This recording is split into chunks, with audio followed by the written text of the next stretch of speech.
بالکل خاموشی سے کھانا کھایا اور پھر وہی لانچ میں بیٹھی رہی۔ اس کا ذہن خالی تھا۔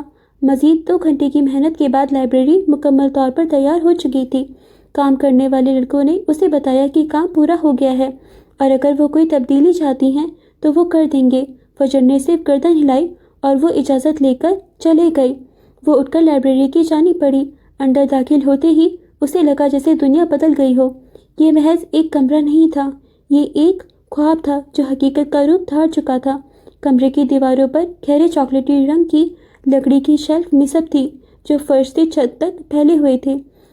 ان شیلفوں میں ہزاروں کتابیں نہایت سلیقے سے ترتیب دی گئی تھیں، کچھ رنگوں کے حساب سے، کچھ موضوعات کے حساب سے اور کچھ مصنفین کے حروف تہجی کے اعتبار سے۔ کتابوں کی مہک نے پورے کمرے کو اپنی لپیٹ میں لے رکھا تھا، ایک ایسی خوشبو جو فجر کے لیے دنیا کی سب سے دلکش خوشبو تھی۔ کمرے کے درمیان میں ایک نرم و گراز گہری نیلے رنگ کا بڑا سا صوفہ رکھا تھا جس کے ساتھ ایک چھوٹی کافی ٹیبل اور ایک لمبا پتلا لیمپ تھا جو ہلکی زرد روشنی بکھیر رہا تھا۔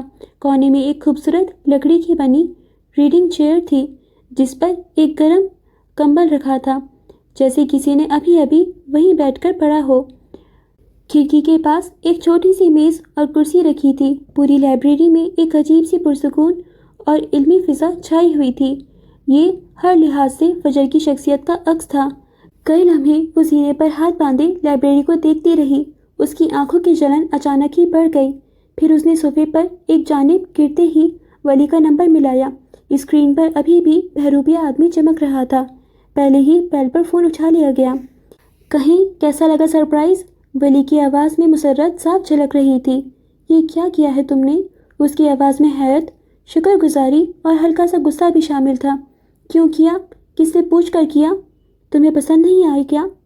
اس کا لہجہ اب فکریہ تھا۔ پسند؟ فلک نے اپنی زہریلی ہنسی ضبط کی۔ یہ سب کر کے کیا ثابت کرنا چاہتے ہو؟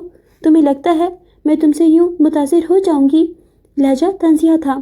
اس لیے بنوائی ہے کیونکہ یہ تمہارا خواب ہے اور میں تمہارا ولی ہوں۔ تمہاری پسند ناپسند کا خیال رکھنا میری ذمہ داری ہے۔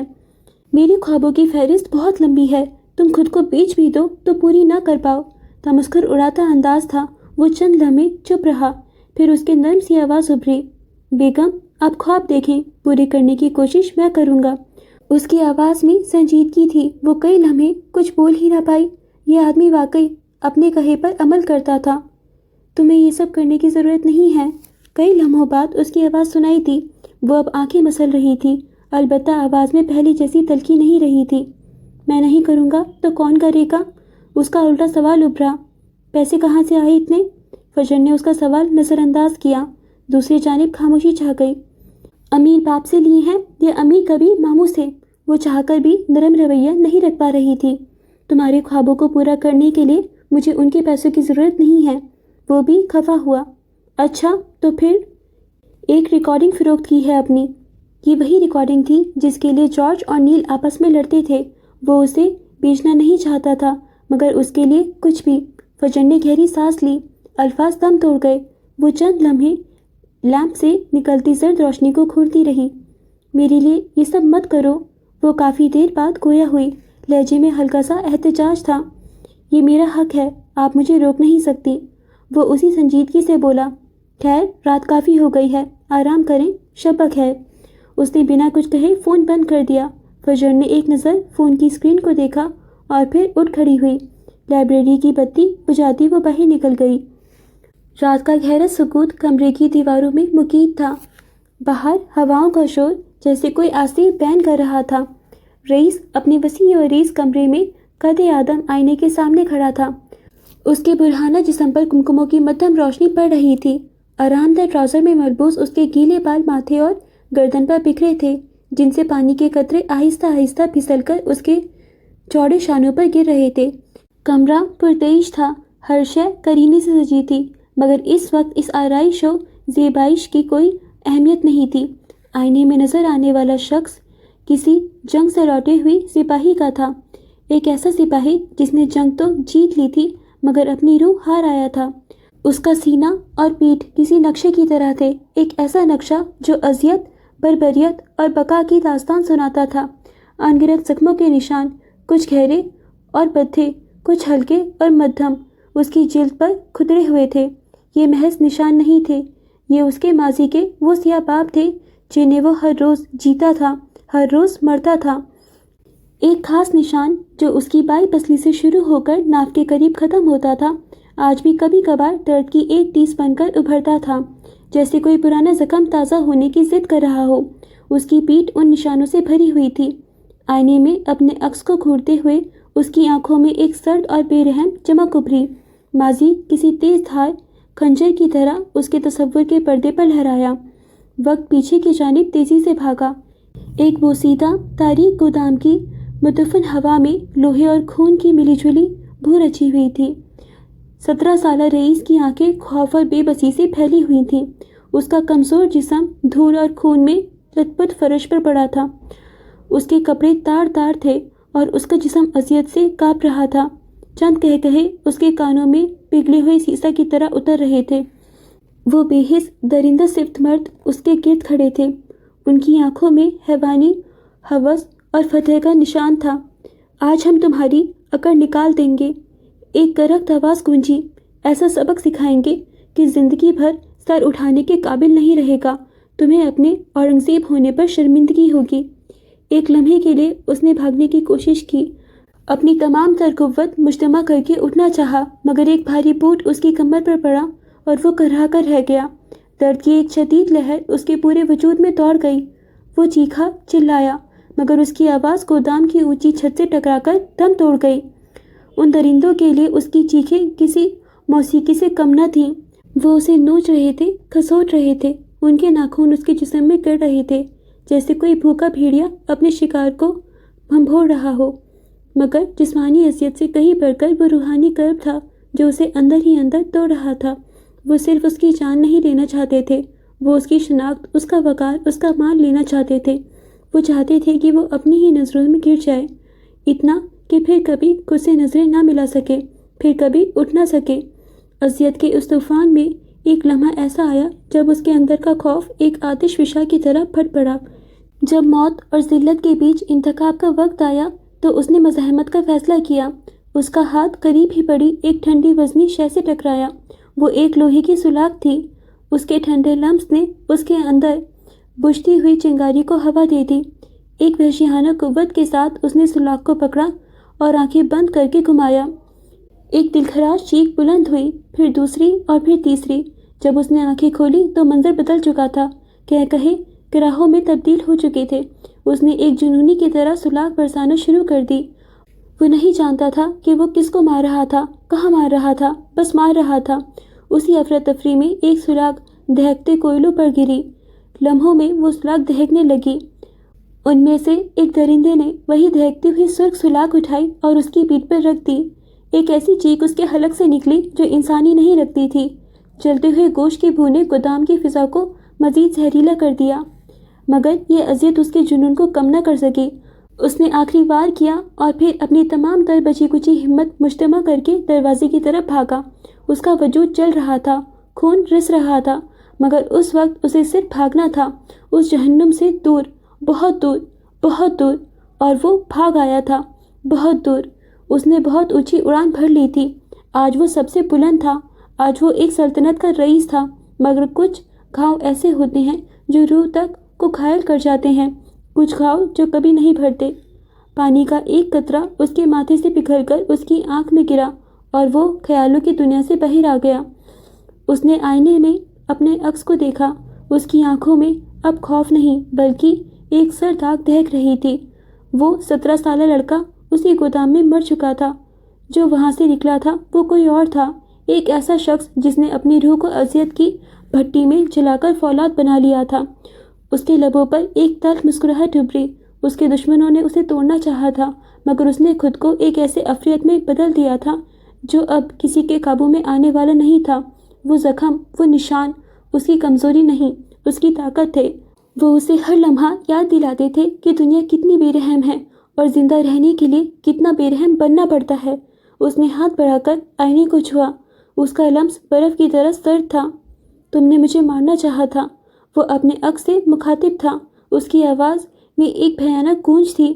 دیکھو، میں آج بھی زندہ ہوں اور تم سب مر چکے ہو۔ یہ کہہ کر وہ مسکرایا، ایک ایسی مسکراہٹ جس میں فتح کا غرور تو تھا مگر خوشی کا شائبہ تک نہیں تھا۔ یہ ایک ایسے شخص کی مسکراہٹ تھی جس نے سب کچھ چھن جانے کے بعد سب کچھ حاصل کر لیا تھا، مگر اس قیمت پر کہ وہ خود کو ہمیشہ کے لیے کھو چکا تھا۔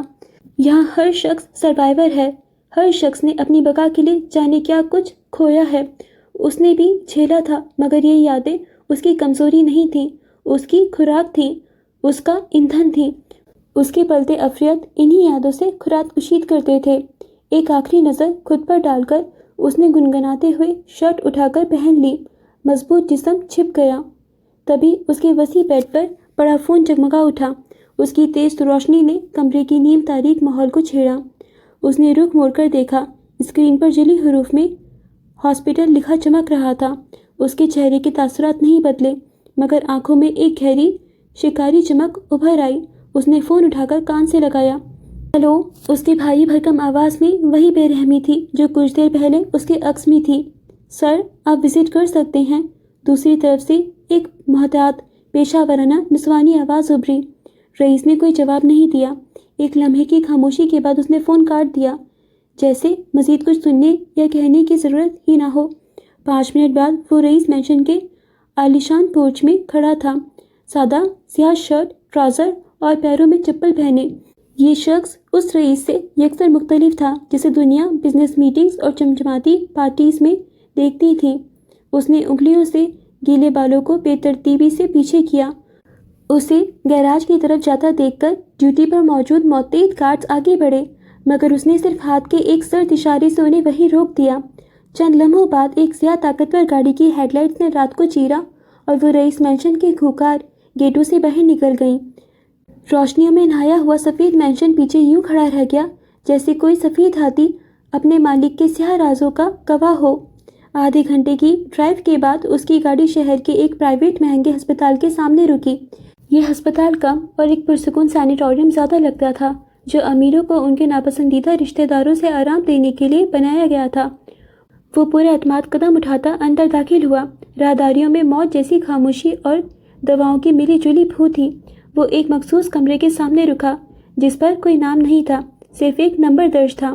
اس نے بغیر دستک دیے دروازہ کھولا اور اندر داخل ہو گیا۔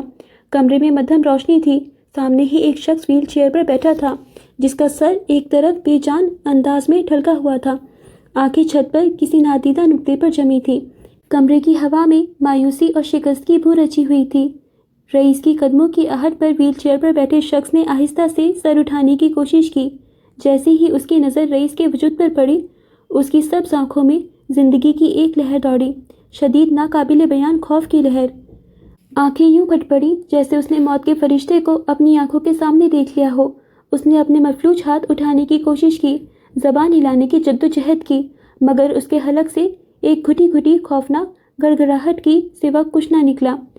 اپنے وقت کا وجیح اور مغرور فرقان گردیزی اس وقت خوف اور دہشت کا ایک زندہ مجسمہ تھا۔ یہ منظر ہر چند مہینوں بعد دہرایا جاتا تھا۔ رئیس اس کی زندگی میں ایک کیلنڈر کی طرح تھا جو اسے یاد دلانے آتا تھا کہ اس کی اذیت ابھی ختم نہیں ہوئی تھی۔ وہ مضبوط قدم دھرتا آگے بڑھا اور اس کے سامنے رکھی کرسی پر ایسے سکون سے بیٹھ گیا جیسے کوئی بادشاہ اپنے تخت پر براجمان ہوتا ہے۔ فرقان کی خوف سے سفید پڑتی رنگت دیکھ کر رئیس کے لبوں پر وہی زہریلی مسکراہٹ ابھری۔ فکر نہ کرو فرقان، اس کی آواز ریشم کی طرح نرم مگر سانپ کی طرح زہریلی تھی۔ میں تمہیں مارنے نہیں آیا اور نہ ہی کبھی ماروں گا۔ موت تو ایک نعمت ہے، ایک لمحے کا سکون، اور میں تمہیں سکون کیوں دوں؟ اس نے جیب سے ایک مہنگا سگار اور سونے کا لیٹر نکالا۔ وہ اسے تبھی پیتا تھا جب اسے شدید غصہ آتا یا پھر وہ کسی گہرے دباؤ میں ہوتا تھا، اور آج کل دونوں ہی عروج پر تھے۔ لیٹر کی آگ بھڑکی تو ایک لمحے کے لیے رئیس کا چہرہ اور اس کی آنکھوں میں جلتی آگ روشن ہوئی۔ اس نے سگار کا ایک گہرا کش لیا اور دھوئے کا ایک مرگولا فرقان کے خوفزدہ چہرے پر چھوڑا، جو اس کی آنکھوں میں چبھنے لگا۔ تمہارے لیے یہی سزا کافی ہے، اس نے کرسی سے ٹیک لگاتے ہوئے سرد لہجے میں کہا، کہ تمہارا اپنا سگا بھائی تمہیں ایک مغرور اور نفسیاتی مریض بنا کر یہاں قید کیے ہوئے ہے۔ دنیا کے لیے تم مر چکے ہو فرقان، اور جو زندہ ہے وہ برہان گردیزی ہے۔ وہ اب غور سے فرقان کے ہر تاثر کو دیکھ رہا تھا، اس کے خوف اور درد سے لطف اندوز ہو رہا تھا۔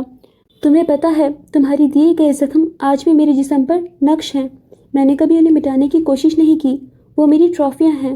وہ یادگاری ہے جو بتاتی ہے کہ انسان کتنا گر سکتا ہے. وہ ایک لمحے کو رکا. سگار اس کے لبوں میں دبا تھا. اور پتہ ہے میں یہاں بار بار کیوں آتا ہوں؟ فرقان کی آنکھوں سے آنسو بہنے لگے. وہ کچھ کہنا چاہتا تھا مگر اس کی زبان اس کا ساتھ نہیں دے رہی تھی. تمہارا شکریہ ادا کرنے. رئیس نے آگے جھکتے ہوئے سرگوشی کی. اس کی آنکھوں میں ایک جنونی چمک تھی.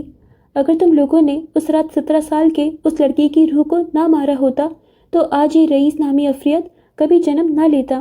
تم نے مجھے توڑنا چاہا تھا اور تم نے مجھے فولاد بنا دیا.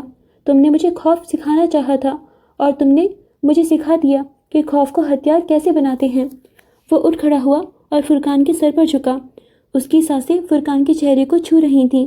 یہ دنیا ایک جنگل ہے اور یہاں کمزور شکاری بن جاتا ہے. تم نے مجھے شکار بنایا تھا اور میں نے اس جنگل کا سب سے خطرناک شکاری بننا سیکھ لیا. میں دنیا کو وہی لوٹا رہا ہوں جو دنیا نے مجھے دیا. درد، اذیت، بے رحمی، یہ سب تمہارا ہی تحفہ ہے. وہ سانس لینے کو رکا. تم یقیناً جاننا چاہتے ہوں گے کہ وہ سب سہنے کے باوجود اور یہ سب کرنے کے بعد میں پورے قد سے کیسے کھڑا ہوتا ہوں. میں گرتا کیوں نہیں ہوں. میں ہمیشہ کیسے جیت جاتا ہوں. اس کی سرگوشیاں سانپ جیسی تھیں. اس دنیا میں بہت سے شیطان، بہت سے افریت ہوں گے مگر میں خود کی نظروں میں معتبر کیوں ہوں؟ کیونکہ میں اپنی چوائسز کو اون کرتا ہوں. میں انہیں تاج کی طرح سجاتا ہوں. میں نے تمہیں مارا نہیں. یہ میری چوائس ہے. میں زندہ ہوں. تم بھی زندہ رہو گے. حساب برابر. یہ کہہ کر اس نے آخری بار فرقان کی ابلتی ہوئی آنکھوں میں دیکھا اور ایک فاتحانہ مسکراہٹ کے ساتھ مڑ گیا. وہ کمرے سے باہر نکل گیا. پیچھے فرقان گردیزی کو، اس کی ویل چیئر، اس کی خاموش چیخوں اور اس زندہ جہنم کے ساتھ تنہا چھوڑ کر جس کا معمار وہ خود تھا. خالی راہداری میں وہ ہولے ہولے آگے بڑھتا رہا. ہاں، وہ دنیا کو وہی لوٹاتا تھا جو اسے ملتا تھا. وہ عزت دینے والوں کو عزت دیتا تھا. وہ وفا کرنے والوں پر جان وار دیتا تھا جبکہ بے وفائی کی سزا موت، جبکہ اذیت کا بدلہ اذیت اور جان کا بدلہ جان تھی. وہ اصول پسند آدمی تھا اور اس کے اصولوں میں حساب برابر رکھنا سرفہرست تھا. شہر کے شور و گل سے میلوں دور یہ فارم ہاؤس زمین پر جنت کا ایک ٹکڑا تھا. کئی کنالوں پر پھیلا یہ محض ایک عمارت نہیں بلکہ رئیس کی ایک چھوٹی سی سلطنت تھی جہاں دنیا کے قوانین تھے. صرف اس کی مرضی چلتی تھی. دھوپ سنہری تھی اور ہوا میں گھاس، مٹی اور آزادی کی خوشبو رچی تھی. ایک طرف شیشے کی طرح چمکتا ایک وسیع استبل تھا جہاں دنیا کے بہترین نسل کے گھوڑے اپنی طاقت پر اتراتے تھے. اس کے ساتھ ہی گھڑ سواری کے لیے ایک گول ٹریک بنا تھا اور اس کے پار جدید ترین ہیوی بائکس ایک قطار میں کھڑی تھیں جیسے لوہے کے بنے ہوئے جنگلی جانور اپنی مالک کے حکم کے منتظر ہوں. فارم ہاؤس کے دوسرے کونے میں بنے شوٹنگ رینج میں گولیوں کی آواز گونج رہی تھی. عروسہ جمال سیاہ تنگ پینٹ اور گہرے سبز رنگ کی ٹی شرٹ میں ملبوس ایک نئی اسٹائل رائفل کی ٹیسٹنگ کر رہی تھی. اس کا نشانہ ہمیشہ کی طرح پکا تھا. ہر گولی ٹھیک نشانے پر لگ رہی تھی مگر آج اس کے ساتھ ایک اور وجود تھا جو نہ صرف اس کے نشانے کی برابری کر رہا تھا بلکہ اس کی حرکات میں ایک خاص بے فکری اور دلکشی تھی. ولی اسی طرح کے آرام دہ لباس میں اس کے ساتھ کھڑا ایک اور ٹارگٹ پر فائرنگ کر رہا تھا. ہر فائر کے بعد وہ مسکرا کر عروسہ کی طرف دیکھتا جیسے یہ کوئی سنجیدہ کام نہیں بلکہ یہ کھیل ہو. روبوٹس کے سرکٹس کپ کیک کھانے کے بعد بھی ٹھیک کام کر رہے ہیں. امپریسو، اس نے ایک میگزین بدلتے ہوئے شرارت سے کہا. عروسہ کے سنجیدہ چہرے پر ایک لمحے کے لیے کوئی تاثر نہ ابھرا مگر پھر اس کے لبوں کے کونے بامشکل دکھائی دینے والی ایک جنبش کے ساتھ اوپر اٹھے. میرے سرکٹس ہمیشہ ٹھیک کام کرتے ہیں اسکار. اس کی آواز میں معمول کی سرد مہری کی جگہ ایک ہلکی سی نرمی تھی. البتہ تمہاری صلاحیتیں تمہارے لاؤبالی پن سے کہیں زیادہ ہیں. تم نے یہ سب کہاں سے سیکھا؟ یہ پہلا موقع تھا کہ اس نے ولی کی ذات میں دلچسپی ظاہر کی تھی. ولی نے کندھے اچکائے. اس کی آنکھوں میں ایک گہری چمک تھی جس میں ماضی کے کئی راز دفن تھے. کچھ کہانیاں بندوق کی گولیوں سے زیادہ خطرناک ہوتی ہیں. انہیں وقت آنے پر ہی سنا جاتا ہے. کوئی اتنی لمبی چوڑی کہانی نہیں تھی. قید سے رسائی کے بعد سیکھا تھا اس نے. سیکھا کیوں تھا یہ سب جانتے ہیں. اسی لمحے ٹریک کی طرف سے ٹاپوں کی آواز ابھری. رئیس اپنے پسندیدہ سفید گھوڑے رستم پر سوار تھا. سفید پولو شرٹ اور ٹراؤزر میں وہ کسی افریت کی طرح لگ رہا تھا. طاقت، وقار اور بے پناہ حاکمیت کا مجسمہ۔ رستم اس کے اشاروں پر یوں ناچ رہا تھا جیسے وہ دونوں ایک ہی وجود ہوں۔ اس نے گھوڑے کو ایک جگہ روکا اور فخر سے ولی اور عروسہ کو دیکھا۔ دوسری طرف مراد ملازمین کے ساتھ مل کر باربیکیوں کی تیاریوں کی نگرانی کر رہا تھا۔ اس کے چہرے پر اطمینان تھا، جیسے اس خاندان کو یوں خوش دیکھنا ہی اس کی سب سے بڑی خوشی ہو۔ کیا بات ہے بیبی برو، رئیس کی گونجدار آواز فضا میں بلند ہوئی۔ ان مشینوں سے تو ہر کوئی کھیل لیتا ہے، ہمت ہے تو اس زندہ طوفان کا مقابلہ کرو۔ اس نے محبت بھری للکار کے ساتھ رستم کی گردن تھپتھپائی۔ یہ سنتے ہی ولی کے چہرے پر ایک دھیمی سی مسکراہٹ پھیل گئی۔ اس نے اپنی گن میز پر رکھ دی۔ چیلنج قبول ہے بگ بی، لیکن پھر یہ مت کہیے گا کہ نئی ٹیکنالوجی نے پرانی طاقت کو پیچھے چھوڑ دیا۔ اور پھر یہ نظارہ دیکھنے کے لیے تھا۔ ایک طرف رئیس کا سفید گھوڑا رستم تھا جو طاقت اور فطرت کا شاہکار تھا، اور دوسری طرف ولی ایک چمکتی ہوئی سیاہ ہیوی بائک کی طرف بڑھ رہا تھا جو انسانی ذہانت اور رفتار کی علامت تھی۔ اس نے بائک سٹارٹ کی تو اس کے انجن کی دھاڑ نے فارم ہاؤس کی خاموشی کو چیر دیا۔ رستم نے اس آواز پر بے چینی سے ہنہنا کر اپنے اگلے پاؤں کو ہوا میں اٹھایا۔ رئیس نے اسے قابو کیا۔ اس کی آنکھوں میں فخر اور محبت کی چمک تھی۔ ایک چکر استبل سے لے کر اس پرانے برگد کے درخت تک اور واپسی۔ رئیس نے اعلان کیا۔ مراد اور عروسہ بھی اب تڑپ کر پاس آ کھڑے تھے۔ عروسہ کی نظریں ان دونوں پر جمی تھیں۔ وہ ان ماموں بھانجے کے اس بندھن کو دیکھ رہی تھی جس میں جنون بھی تھا، محبت بھی، اور ایک دوسرے کو ہر میدان میں آزمانے کا جذبہ بھی۔ اشارہ ملتے ہی دو مختلف طاقتیں ایک ساتھ حرکت میں آئیں۔ رستم کی ٹاپوں نے زمین پر جیسے زلزلہ برپا کر دیا۔ وہ ایک سفید شہاب ثاقب کی طرح آگے بڑھ رہا تھا۔ اس کی رفتار خالص، وحشی اور بے لگام تھی۔ رئیس اس کی پیٹھ پر یوں بیٹھا تھا جیسے وہ ہوا میں تیر رہا ہو۔ اس کے بال ہوا میں لہرا رہے تھے۔ دوسری طرف ولی کی بائک ایک سیاہ سائے کی طرح زمین پر پھسل رہی تھی۔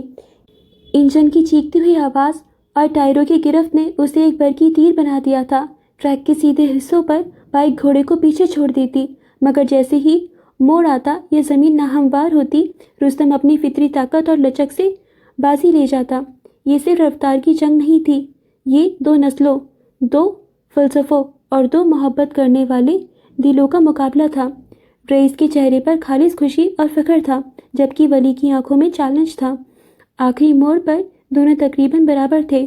بائک کا انجن اپنی آخری حد کو چھو رہا تھا اور رستم کی سانسیں طوفان کی طرح چل رہی تھیں۔ فائنل لائن پر بائک کے پہیے اور رستم کے اگلے قدم نے تقریباً ایک ہی وقت میں لکیر کو عبور کیا۔ ایک لمحے کے لیے خاموشی چھا گئی، صرف انجن کا ٹھنڈا ہونے کی ٹک ٹک اور گھوڑے کے گہرے سانسوں کی آواز باقی رہ گئی۔ پھر رئیس کا بلند دوبارہ کہکہا گونجا، ایک ایسا کہکہا جو صرف اپنے عزیز ترین شخص کے لیے مخصوص تھا۔ وہ گھوڑے سے اترا اور ولی کی طرف بڑھا جو بائک سے اتر کر ہیلمٹ اتار رہا تھا۔ اس کے بال پسینے سے بھیگے تھے۔ ویل ڈن، رئیس نے آگے بڑھ کر اس کے کندھے پر ہاتھ رکھا۔ اس کی آنکھوں میں بے پناہ محبت اور فخر تھا۔ یہ خالص تھا، بنا کسی مطلب کے، بنا کسی کرورت کے۔ اس نے ولی کو اپنی طرف کھینچا اور اس کا پسینے سے بھیگا ہوا ماتھا چوم لیا۔ یہ اتنا اچانک ہوا کہ پل بھر کے لیے ولی بھی ساکت رہ گیا۔ اس کے اندر جذبات و احساسات کا ایسا سمندر پھوٹا کہ حلق میں آنسوؤں کا گولہ سا اٹک گیا۔ یہی محبت چاہیے تھی اسے رئیس سے، اس شخص سے جو اس کی ماں کا پسندیدہ تھا، جو اس کی ماں سے جڑا تھا۔ رئیس نے ولی کو مضبوطی سے گلے لگا لیا۔ اس لمحے میں وہ بے رحم ڈارک لارڈ نہیں، بلکہ صرف ایک بگ بی تھا جسے اپنے بھانجے پر دنیا کی ہر چیز سے زیادہ فخر ہو رہا تھا۔ اس ایک لمحے کو وہ سالوں سے جینا چاہتا تھا، مگر اس کا اپنا کوئی ساتھ نہیں تھا۔ کبھی کبھی سب ہوتے ہوئے بھی انسان رشتوں کو ترستا ہے، اور اس رشتے نے اس کے سارے شک دور کر کے اس کا دل تک جگہ بنا لی تھی۔ اس کے آنے سے سب کتنا پرفیکٹ ہو گیا تھا۔ عروسہ دور کھڑی یہ منظر دیکھ رہی تھی۔ اس کی نظریں ولی پر تھیں جو اب لاابالی انسان کی طرح خوشی سے جھومتے ہوئے ان کی جانب بڑھ رہا تھا۔ یس یس یس، میں جیت گیا، میں جیت گیا، وہ اچھل رہا تھا۔ یہ خالص جذبات تھے۔ پھر عروسہ نے گردن تھوڑا دائیں جانب گرائی تو ولی کا وجود مبہم ہوا اور اس کے عین پیچھے رئیس کا وجود واضح ہوا۔ وہ ایک ہاتھ پینٹ کی جیب میں ڈالے مسکراتے ہوئے آگے بڑھ رہا تھا۔ اس کے بال ہوا سے اڑ رہے تھے۔ اس کی چال میں فتح اور اطمینان تھی۔ وہ مسکرا رہا تھا اور اس کی نظریں اپنے سے آگے چہکتے ہوئے ولی پر تھیں۔ وہ آج خوش تھا کیونکہ اس کے پیچھے رئیس تھا رئیس خوش تھا کیونکہ اس کے آگے ولی تھا۔ آج عروضہ کو رئیس کا وہ روپ نظر آیا تھا جو دنیا سے پوشیدہ تھا، ایک محبت کرنے والا، حفاظت کرنے والا وجود۔ اور ولی جو کل تک اس کے لیے صرف ایک نشان زدہ چہرے والا ساتھی تھا، آج اسے اس سلطنت کا حقیقی وارث نظر آ رہا تھا۔ اس کے دل میں پہلی بار احترام کے ساتھ ایک عجیب سے احساسات نے جنم لیا۔ شاید روبوٹ کے اندر بھی کوئی انسانی جذبہ بیدار ہو رہا تھا۔ یہ سب کتنا پرفیکٹ تھا نا، بالکل خواب جیسا۔ ہر انسان کی زندگی میں وہ چند لمحے ضرور آتے ہیں جب لگتا ہے زندگی پرفیکٹ ہے، جیسے کوئی فیری ٹیل چل رہی ہو، سب ہماری مرضی کے مطابق ہو رہا ہوتا ہے۔ اس وقت رئیس کو یہی لگ رہا تھا، سب اس کی مرضی کے مطابق چل رہا تھا، ولی کے نزدیک سب ٹھیک ہو رہا تھا۔ عروضہ اور مراد خوش تھے کہ وہ رئیس کو دھوکہ نہیں دے گا، مگر سب بھول گئے تھے خوابوں کی عمر زیادہ لمبی نہیں ہوتی۔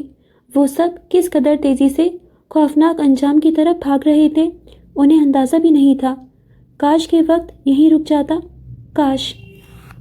اوکے ڈیئر فرینڈس، تو آج کے لیے بس اتنا ہی۔ میں امید کرتی ہوں کہ آپ ناول کو انجوائے کر رہے ہوں گے، ناول آپ کو ایکسائٹ کر رہا ہوگا کہ آگے کیا ہوگا، آپ انگیج ہو رہے ہوں گے۔ اینڈ ڈیئر فرینڈس، آنیسٹلی مجھے بھی کافی مزہ آ رہا ہے، اور اسٹوری جیسے آگے بڑھتی جا رہی ہے اور نئی نئی چیزیں ہمیں پتہ چلتی جا رہی ہیں تو اور زیادہ ایکسائٹمنٹ ہو رہی ہے۔ آج والے ایپیسوڈ میں جو سب سے زیادہ مجھے ایموشنل پارٹ لگا تھا وہ رئیس والا تھا، مطلب کس طریقے سے رئیس پہ ٹارچر ہوا گائز، وہ اتنا زیادہ ایموشنل تھا۔ یہ سب تو ڈیزرو نہیں کرتا تھا رئیس، تو اگر وہ اب ایسے ریئیکٹ کر رہا ہے تو ایک حد تک ویلڈ بھی ہے، بٹ جب وہ کبھی کبھی کچھ زیادہ بےحس ہو جاتا ہے تو مجھے لگتا ہے کہ ایسا کیوں کر رہا ہے۔ بٹ جو اس کے ساتھ ہوا، جس طریقے سے اس پہ تشدد ہوا، جس طریقے سے اس پہ ٹارچر ہوا اور جس طریقے سے اس کو مارا گیا، وہ تو کسی کے ساتھ بھی نہیں ہونا چاہیے نا۔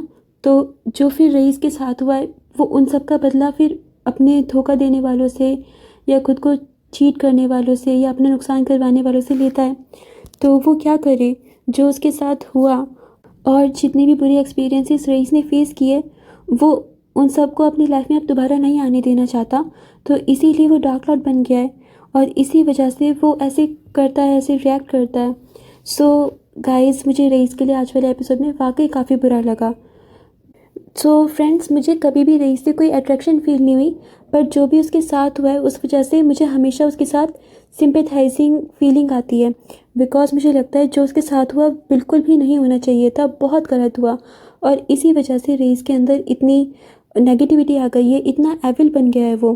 سو ایسا نہیں ہوتا۔ بٹ دیکھیں نا، رئیس جس انسان کے ساتھ لائل ہوتا ہے، جس کے ساتھ آنیسٹ ہوتا ہے، جیسے مراد، عروضہ، ولی، اس کے ساتھ وہ آنیسٹ ہی رہتا ہے، اس کے ساتھ لائل ہی رہتا ہے، اس سے اگر محبت کرتا ہے تو وہ سچی محبت کرتا ہے۔ اب اس کو اس کی محبت بھی نہیں ملی، مینار نے بھی اس کو چیٹ کیا اور مینار کی وجہ سے رئیس کی پوری فیملی اس سے دور ہو گئی، تو پھر رئیس کیا کرے؟